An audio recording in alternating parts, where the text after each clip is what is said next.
জামাত ইসলামীর মহিলা বিভাগরা সরাসরি নির্বাচনে অংশগ্রহণ করেছে। আমি একটু তার তথ্যগুলি দিতে চাই।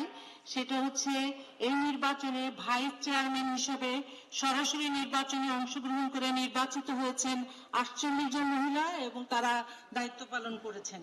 কমিশনার হয়েছিলেন 38 জন মহিলা এবং ইউপি মেম্বার হিসেবে নির্বাচিত হয়েছিলেন 116 জন মহিলা। তো আমি বলতে চাই যে আমরা আসলে বিগত 16 বছর আপনারা জানেন আমরা এক জায়গায় বসে কথা বলতেও পারিনি, আমরা প্রকাশ্যে আসতে পারিনি, আমরা এই রাজনীতির যে প্রকাশ্য ময়দান সেখানে অংশগ্রহণ করতে জামাত ইসলাম পারেনি। তো ইনশাআল্লাহ সামনের দিনগুলিতে জামাত ইসলাম সেই অংশটা নিবে এবং আপনি নিজেই উল্লেখ করেছেন বিশ্ববিদ্যালয়ের কথা। সেখানে বিশ্ববিদ্যালয়ের ছাত্রী সংস্থা মেয়েরা অত্যন্ত দক্ষতার সাথে সেখানে অংশগ্রহণ করেছে, বিজয়ী হয়েছে, দায়িত্ব পালন করছে। ইনশাআল্লাহ জামাত ইসলামের মহিলারাও দায়িত্ব পালন করবে এবং দক্ষতার সাথে ইনশাআল্লাহ দায়িত্ব পালন করবে। আরেকটি কথা বলতে চেয়েছিলেন পোশাকের ব্যাপারে, যে নারীদেরকে জামাত ইসলামী পোশাকের ব্যাপারে বোরখা পরা বা এই ধরনের কোনো পোশাকে বাধ্য করবে কিনা।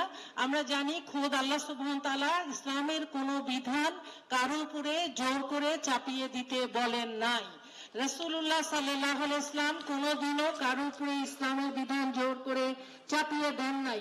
সো জামাত ইসলামী কেন এই কাজটি করবে, এবং এর একটি বাস্তব দৃষ্টান্ত আমরা দেখেছি ঢাকা বিশ্ববিদ্যালয় সহ সারা বিশ্ববিদ্যালয়ের জেনারেল ছাত্রীরা ছাত্র শিবিরকে বিপুল ভোটে বিজয়ী করে প্রমাণ করেছে ছাত্র শিবির হচ্ছে তাদের জন্য সবচেয়ে সেফগার্ড, যারা তাদেরকে পোশাক থেকে শুরু করে কোনো কিছুর ব্যাপারে তাদের উপরে কোনো নির্যাতন করবে না, জোর করে চাপিয়ে দিবে না, তাদের ক্ষমতা কেড়ে নিবে না।